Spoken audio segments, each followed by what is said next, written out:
Reindeer are unusual. A little strange, actually. Odd looking, out of proportion. They don't fit in.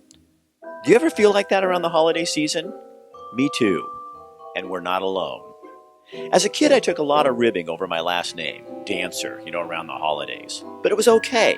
It made me feel important and somehow connected to Christmas. But the more commercialized the holiday season becomes, the less attraction it has for me. Like the reindeer, I too am a bit strange. I feel like Charlie Brown spinning my wheels trying to figure out how to do Christmas without all the trappings and trimmings. The older I get, the more real I need things to be. Truth matters. For the next 28 minutes, you and me are going on an adventure.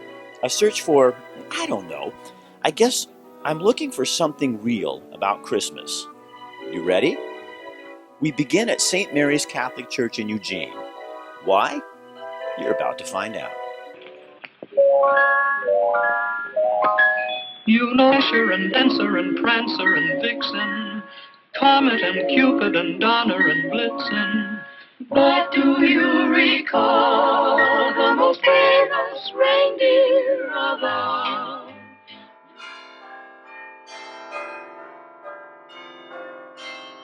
We talked with singer-songwriter Tita Louisa Freitag about our search for a real Christmas.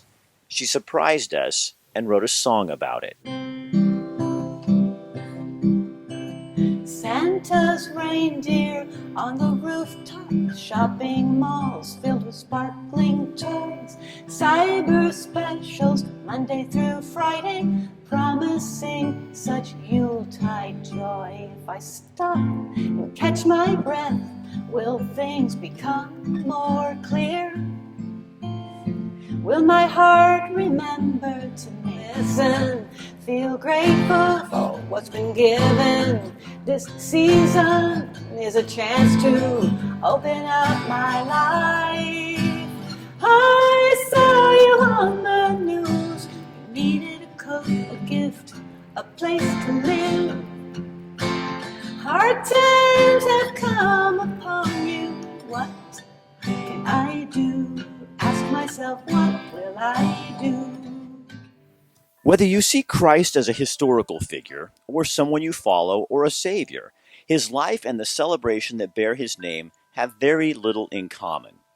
Christmas is more about buying and selling and getting, and the stress than it is the things Christ represented, which were serving and giving and challenging the status quo and taking care of the poor. Christmas celebrations tend to focus on marketing, money, excess, and overdoing it. Christ was drawn not to the powerful and the mighty, but to folks who were often ignored. We heard a story about a man and his unusually large heart. His name is Billy.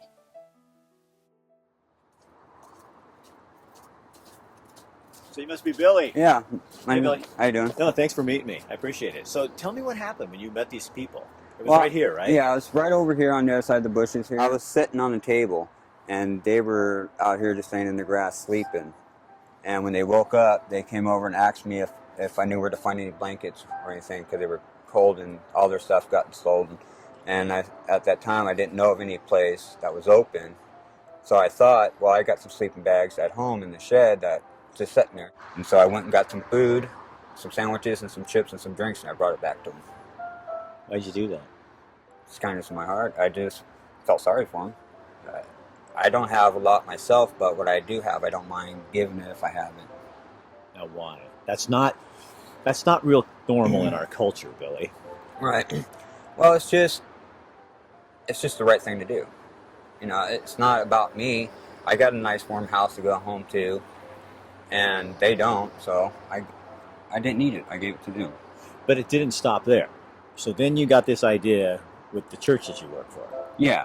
I got together with my church, Lambert Christian Center, and talked to Bill Randall, and through November to December, we did a drive. We collected 45 sleeping bags, and we took it downtown to First Christian Center, and we donated it to them, and just in the nick of time, too. 45 sleeping bags. Yeah. Sleeping bags aren't cheap. No. So how do more people get to be like what you're like? It seems like we all want to collect and gather more and more and more. And here you're a guy And you say you're of simple means, so you don't have a ton of stuff in your life, and you just don't care? No, I don't care. I mean, if I have it and I'm not using it at the time, they could use it. Why not? Just give it to them. So where does that come from? Probably just uprising. I mean, I was brought up in the family that had, that didn't have a lot. And so I guess if you don't have a lot, you don't mind sharing it because you're used not to having a lot. Would you describe your life as tough? Yeah, my life's been tough. My whole family's life has been tough, but, we share. It's just the way we are. It's the way we were brought up.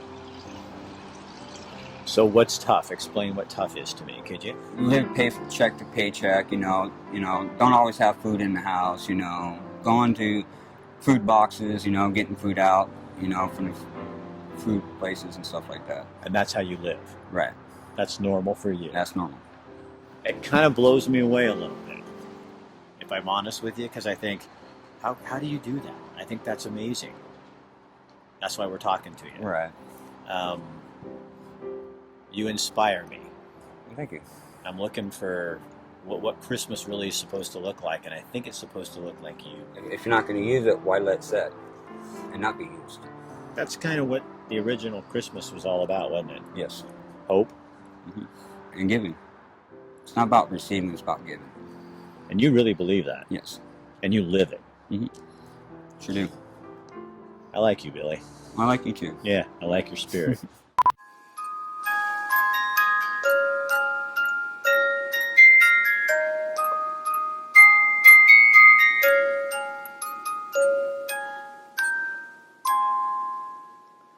It's easy to forget the meaning behind the tradition. Our culture craves marketing any celebration that it can. We sat down with a new friend of mine, Rabbi Yitzhak Husbands Hankins, to talk about the importance of the meaning behind our festivals. There's a challenge for us all. There's a deep spiritual essence to the festivals. They really weren't about the marketplace and what we'll buy, what we'll consume. The lessons, the essence of, I can speak from the Jewish tradition, and I trust wholeheartedly that the Christian tradition has a parallel spiritual essence that is somehow getting covered by the materialism of our society today. For Jewish tradition, Hanukkah is about light in the darkness. It's about believing in a dimension of reality that's beyond material.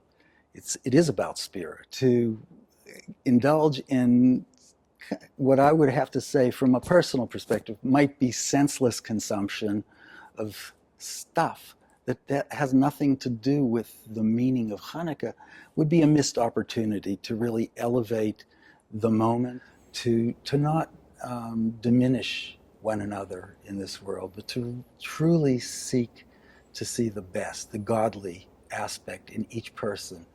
And I would like to say that I think that that's what the Hanukkah light is to help us seek and to look for and hopefully to see. And I hope that in the Christian faith, that's what we're looking for, not another sale and another Christmas present for so and so. And I hope that's what we're doing. I'm sure that you are. It's a real pleasure to spend Rabbi, some time thank with you so much for sharing it's this a with us. delight to spend time with you. Yeah. Truly. Christmas is supposed to be radical.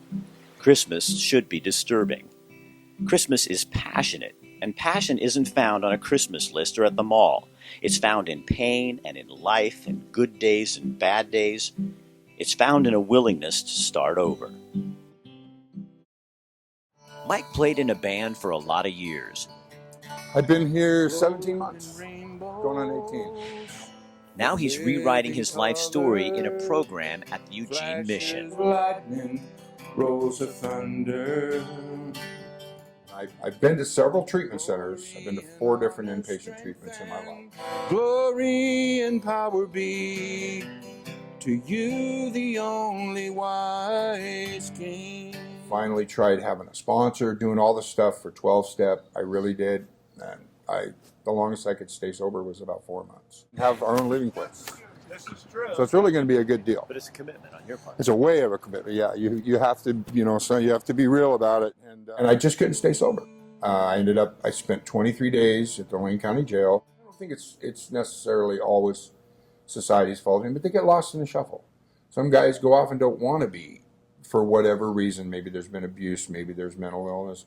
Some guys go off and don't want to be social. A lot of these people don't have any identity because people shut them out. For homeless people, people who have addiction problems that are in recovery, or maybe not in recovery, this is a real tough time of year, the holidays. Why? Because it makes them think of families they've lost, maybe better times. It's about putting a smile on someone's face, making them feel like somebody. It gives us that recognition. We're made to be in communion with each other. It's the way God made us. We weren't made to be apart. A lot of these guys have been separated out by themselves. And when they get acknowledged like that, it's that natural thing in all of us that God put in there, that someone else acknowledges us. And it's kind of like the beginning of, well, at least they care enough to learn my name. How important is hope? How Oh, wow. important is hope to people in your situation and the situations you see in the day center? Well, without hope, there would be no point in doing all this, because those are the things that, you know, I know in the Bible it says it's things that we don't see, that we believe in, and that's hope. And without that, what is the point of life? I mean, you can't run on self-will. You're going to burn out. And these guys here, if they believe and they have hope, then they're going to make it through today and be able to get up tomorrow and do the same thing again. That's what a lot of us guys here at the Life Teams do. We get up every day and go, hey man, thank you, Lord. I got today, and I'm going to go out and make that. I'm going to hope for a better tomorrow. And I will adore you.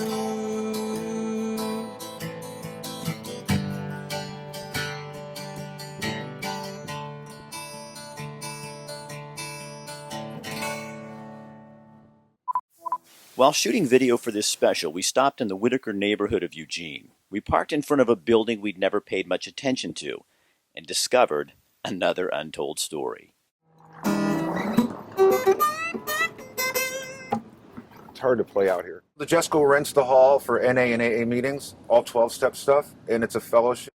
So you're a heroin addict. Yes, ex-heroin addict and a crackhead. And how long have you been off? I'll tell you, 5 years and 8 months. So 5 years and 9 months. what is Christmas to you? Well, I'll tell you what, Rick.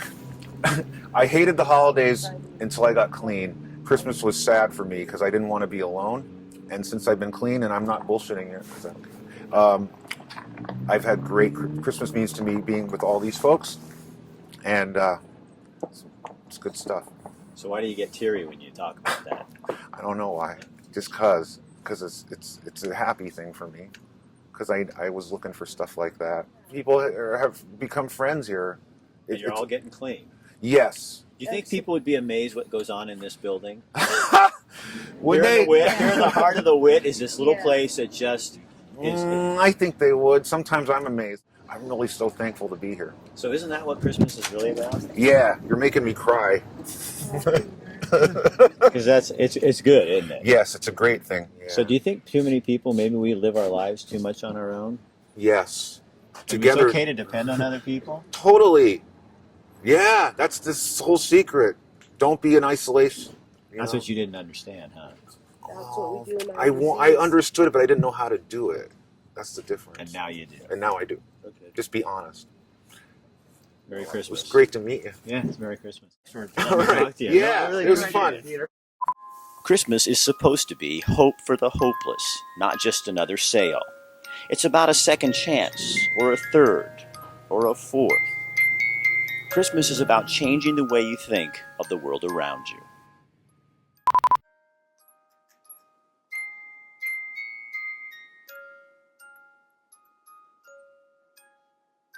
So this is the part of the show where the TV guy is supposed to come on and tell you what to do next. But we're not going to do that because this was our adventure, and I think each one of us will take what we can from it and maybe change the way we think about and do Christmas.